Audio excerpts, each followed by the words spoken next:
Chapter 25 De Profundis. I therefore awoke next day relieved from the preoccupation of an immediate start. Although we were in the very deepest of known depths, there was something not unpleasant about it, and besides, we were beginning to get accustomed to this troglodyte life. I no longer thought of sun, moon, and stars, trees, houses, and towns, nor of any of those terrestrial superfluities which are necessaries of man who live upon the earth's surface. Being fossils, we looked upon all those things as mere jokes. The grotto was an immense apartment. Along its granite floor ran our faithful stream. At this distance from its spring the water was scarcely tepid, and we drank of it with pleasure. After breakfast the professor gave a few hours to the arrangement of his daily notes. "First," said he, "I will make a calculation to ascertain our exact position. I hope, after our return, to draw a map of our journey, which will be in reality a vertical section of the globe containing the track of our expedition." "That will be curious, uncle, but are your observations sufficiently accurate to enable you to do this correctly?" "Yes, I have everywhere observed the angles and the inclines. I am sure there is no error. Let us see where we are now. Take your compass and note the direction." I looked and replied carefully, "southeast by east." "Well," answered the professor after a rapid calculation, "I infer that we have gone 85 leagues since we started." "Therefore, we are under mid-Atlantic?" "To be sure we are. And perhaps at this very moment there is a storm above, and ships over our heads are being rudely tossed by the tempest." "Quite probable." "And whales are lashing the roof of our prison with their tails." "It may be, Axel, but they won't shake us here. But let us go back to our calculations.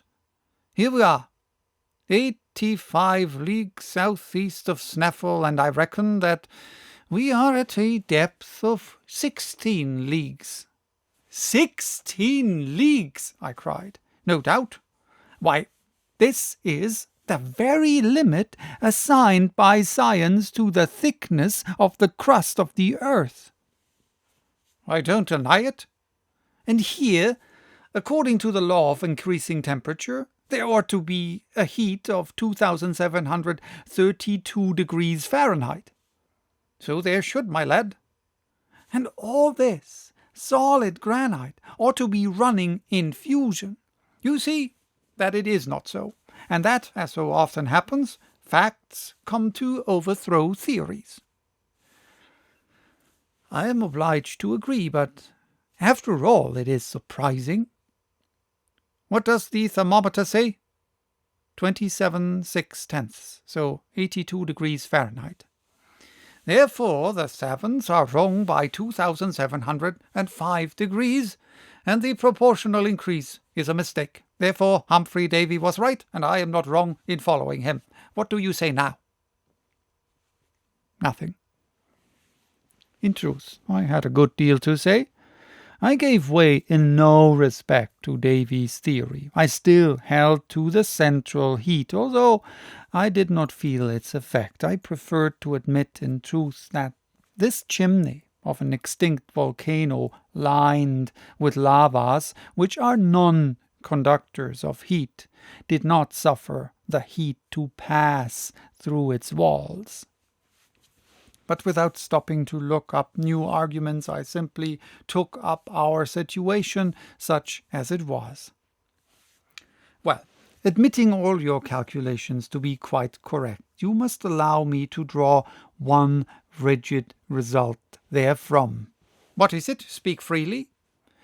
"At the latitude of Iceland, where we now are, the radius of the Earth, the distance from the center to the surface is about 1,583 leagues, let us say in round numbers 1,600 leagues, or 4,800 miles. Out of 1,600 leagues, we have gone 12. So you say?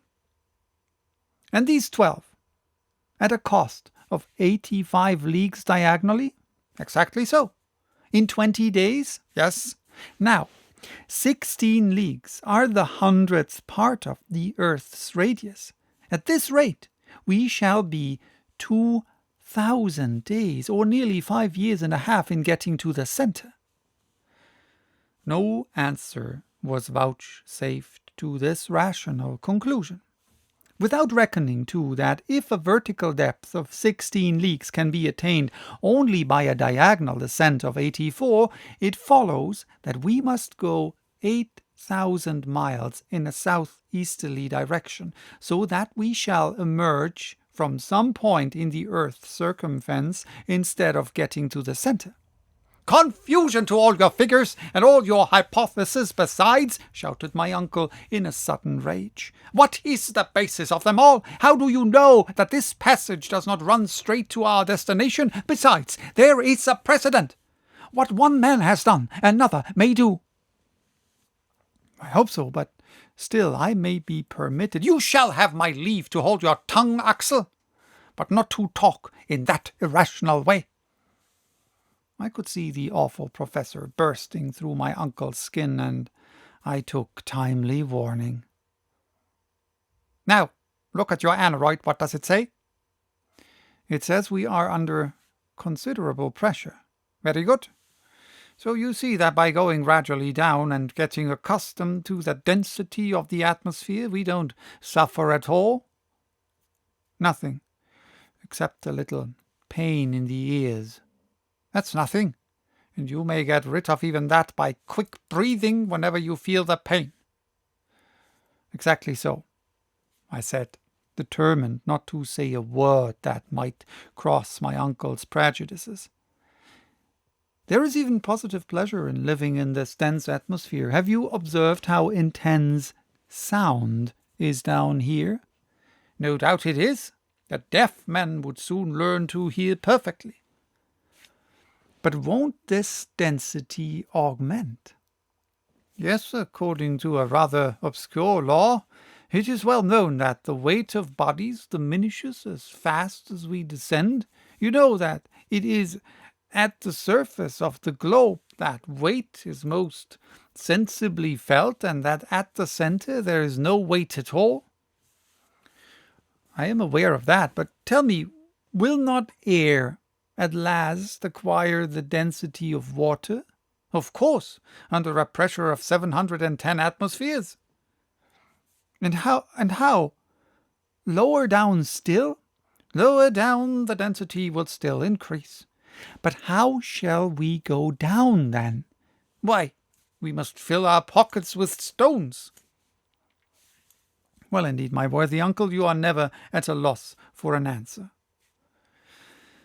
I dared venture no farther into the region of probabilities, for I might presently have stumbled upon an impossibility which would have brought the professor on the scene when he was not wanted.